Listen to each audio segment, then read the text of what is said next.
Good morning class हमने आपको last class में आपको बताया था माइटोकॉन्ड्रिया के बारे में। माइटोकॉन्ड्रिया को क्या कहा जाता है? कोशिका का ऊर्जा गृह कहा जाता है। क्यों कहा जाता है? क्योंकि ये क्या करता है? एनर्जी बनाने का काम करता है। ठीक है, जो एडीपी एनर्जी होती है उसको एटीपी में कन्वर्ट करता है, बहुत सारी एनर्जी को बनाता है। ठीक है, और कोशिका का ये एक महत्वपूर्ण अंग होता है क्योंकि सारी एनर्जी जितनी भी बन रही है वो हमारे माइटोकॉन्ड्रिया में ही बन रही है। ठीक है, हमने आपको माइटोकॉन्ड्रिया की पूरी डिटेल बताई थी, उसके कार्य बताए थे, क्या होता है, सारी चीज़ें बताई थी। ठीक है, today we will discuss endoplasmic reticulum या अंतःप्रद्रवी जालिका। ठीक है, अंतःप्रद्रवी जालिका भी क्या है? एक कोशिका के अंदर का एक महत्वपूर्ण भाग होता है। ठीक है, जो कि बहुत सारे काम करता है। अगर किसी तरीके से टूट की हो जाती है तो उसकी मरम्मत करने का भी काम हमारा एंडोप्लाज्मिक रेटिकुलम करता है। ठीक है, ये क्या है? इसकी खोज जो की थी K.R. पोर्टर। ठीक है, K.R. पोर्टर एक साइंटिस्ट थे। ठीक है, साइंटिस्ट थे जिन्होंने 1945 में इसकी खोज की थी और बताया था कि अंतःप्रद्रवी जालिका क्या है। ठीक है, अंतःप्रद्रवी जालिका क्या है और उसके बारे में पूरी डिटेल इन्होंने बताई। ठीक है, यह क्या है? कोशिका द्रव्य में विस्तृत रूप से चारों ओर से फैला रहता है। ठीक है, और बहुत महत्वपूर्ण कार्य करने में भी बहुत ही सहायक है। ठीक है, संपूर्ण जो हमारा कोशिका होता है, ठीक है, कोशिका के अंदर क्या पाया जाता है? कोशिका द्रव्य। ठीक है, तो कोशिका द्रव्य में या क्या बोलते हैं इंग्लिश में? साइटोप्लाज्म। ठीक है, साइटोप्लाज्म में ये क्या होता है? विस्तृत रूप में ये क्या होता है? फैला होता है। ठीक है, ये हमारा क्या है? एंडोप्लाज्म। ठीक है, इसके इसमें और क्या है? ये क्या है?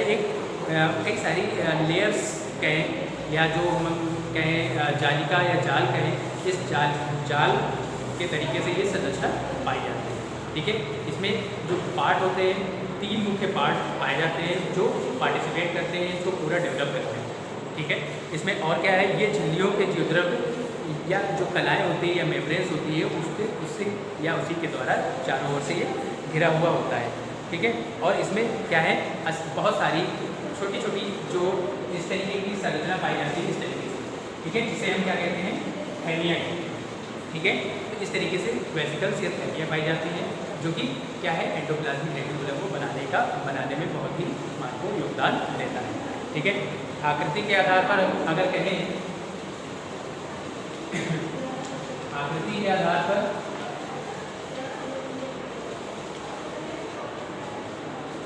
इसे 3 भागों में बांटा गया।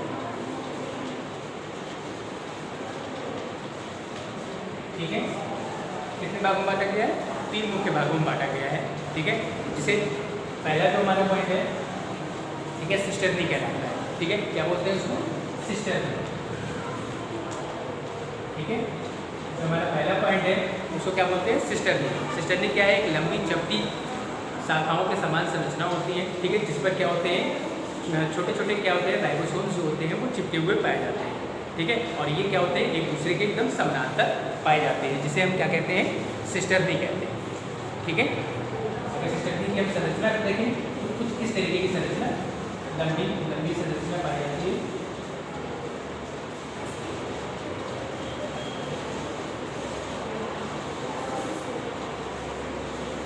ठीक है, इस तरीके की संरचना पाई जाती है और उसमें क्या है?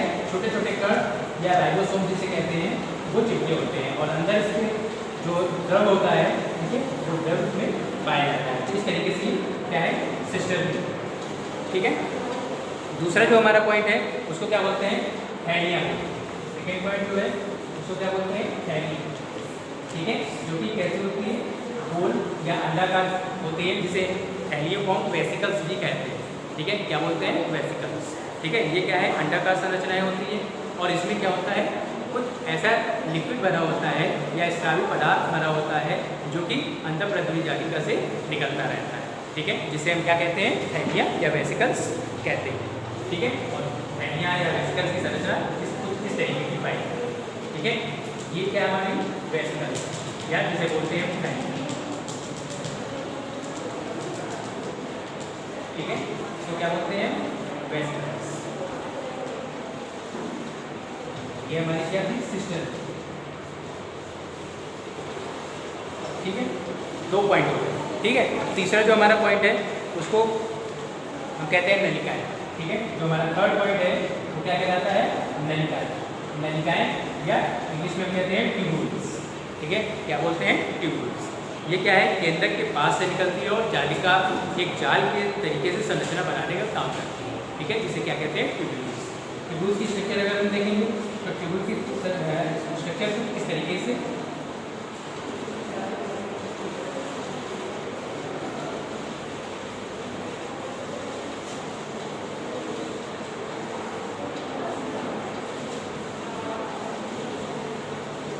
कुछ इस तरीके की संरचना दिखाई देती है। ठीक है, जिसे क्या कहते हैं? ट्यूब्यूल्स कहते हैं। ठीक है, जो कि कहाँ होती है?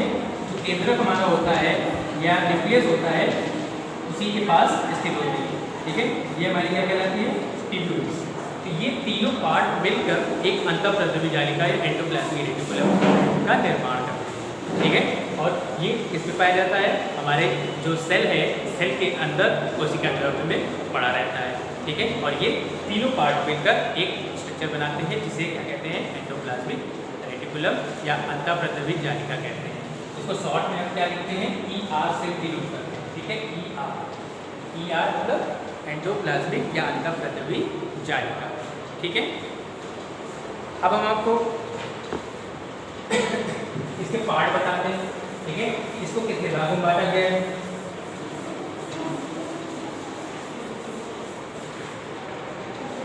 अगर हम संरचना के आधार पर कहें, ये हमारा आकृति के आधार पर है। ठीक है, अगर हम संरचना के आधार पर कहें तो एंडोप्लाज्मिक रेटिकुलम को has divided into two parts. ठीक है, इसे दो भागों में बांटा गया है। ठीक है, दो भागों में कैसे बांटा गया है? दो पार्ट हमारे कौन कौन से हैं? एक हमारे चिकनी अंतःप्रद्रवी जालिका होती है और दूसरी जो होती है वो खुरदरी होती है। ठीक है, क्या होती है? चिकनी अंतःप्रद्रवी जालिका या एंडोप्लाज्मिक रेटिकुलम, और दूसरी हमारी कौन सी होती है? खुरदरी। ठीक, खुरदरी अंतःप्रद्रवी जालिका। अब दोनों में अंतर किस तरीके से दिखाई देता है? जो चिकनी होती है, ठीक है, उसमें क्या होते हैं? जो राइबोसोम्स होते हैं वो नहीं पाए जाते हैं। ठीक है, अगर हम एंडोप्लाज्मिक रेटिकुलम की कोई भी स्ट्रक्चर बनाएं, मान लीजिए किसी तरीके से स्ट्रक्चर बनी हुई है, ठीक है, तो इसमें कोई भी स्ट्रक्चर ऐसी वो चीज़ नहीं पाई जाएगी। ठीक है, ये जो है सपाट होती है, एकदम सपाट से सपाट या चिकनी होती है। ठीक है, तो इस तरीके की जो संरचना है ये चिकनी अंतःप्रद्रवी जालिका है। बेस इसमें राइबोसोम्स जो होते हैं वो एब्सेंट रहते हैं, राइबोसोम्स नहीं पाए जाते। ठीक है, और जो खुरदरी होती है, खुरदरी का मतलब क्या है? इस तरीके से हमारी संरचना बनी हुई है, इस तरीके से संरचना बनी हुई है। ठीक है, इसमें इस तरीके से क्या है? कुछ पार्टिकल्स पाए जाते हैं, कुछ कण पाए जाते हैं। ठीक है, और यही कण क्या कहलाते हैं? हमारे राइबोसोम्स कहलाते हैं। ठीक है, और राइबोसोम्स की उपस्थिति के कारण ही इनको क्या कहते हैं? खुरदरी अंतःप्रद्रवी जालिका कहा जाता है। ठीक है, मीन्स जो हमारा एंडोप्लाज्मिक रेटिकुलम है वो बेसिकली टू पार्ट्स में डिवाइड है। पहला हमारा है चिकनी अंतःप्रद्रवी जालिका या स्मूथ एंडोप्लाज्मिक रेटिकुलम, जिसमें राइबोसोम्स की उपस्थिति नहीं होती है। ठीक है, वो हमारी स्मूथ एंडोप्लाज्मिक रेटिकुलम कहलाती है, और जिसमें राइबोसोम्स चिपके हुए पाए जाते हैं वो हमारी खुरदरी अंतःप्रद्रवी जालिका कहलाती है। ठीक है, तो ये हमने आपको दो पार्ट बताए कि अंतःप्रद्रवी जालिका क्या होती है और कितने प्रकार की होती है। ठीक है, अब इसके हम फंक्शन बता दें आपको।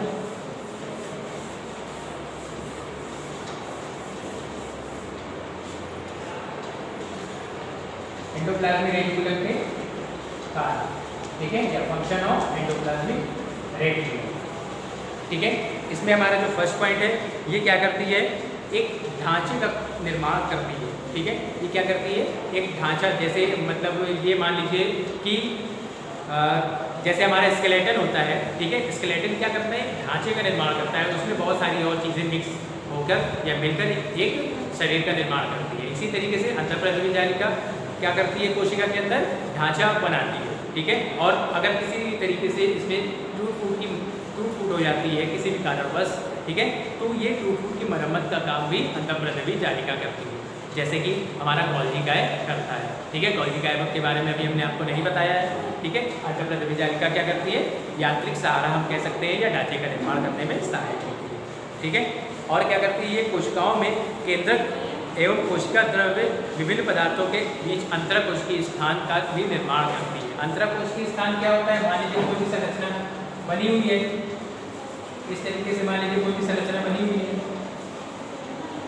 ठीक है, इस तरीके से कोई संरचना बनी है, तो ये जो बीच का खाली स्थान है इस तरीके से है, ठीक है, तो ये बीच का जो खाली स्थान पाया जाता है, ठीक है, इस तरीके से खाली स्थान जो है यही क्या कहलाता है? अंतरकोशिकीय स्थान कहलाता है, ठीक है, जो कि क्या करता है? केंद्रक और कोशिका द्रव्य को, केंद्रक द्रव्य और कोशिका द्रव्य, ठीक है, दोनों क्या होते हैं? इसमें फिलअप होते हैं, ठीक है। मीन्स एक तरीके से अगर हम कहें तो इसमें क्या होता है? एक तरल पदार्थ या लिक्विड फिल होता है, भरा हुआ होता है, ठीक है।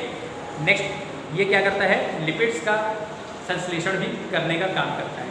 जो लिपिड्स होते हैं या कोलेस्ट्रॉल होता है, ठीक है, उसको सिंथेसाइज करने का भी काम हमारी अंतःप्रद्रवी जालिका करती है, ठीक है। लिपिड्स और कोलेस्ट्रॉल का निर्माण भी कौन करता है? अंतःप्रद्रवी जालिका करती है, ठीक। नेक्स्ट पॉइंट जो हमारा है वो ग्लाइकोजन का संग्रह है, ठीक है। जो ग्लाइकोजन होता है, ठीक है, ग्लाइकोजन क्या है? एक कार्बोहाइड्रेट की श्रेणी में आता है ग्लाइकोजन, ठीक है।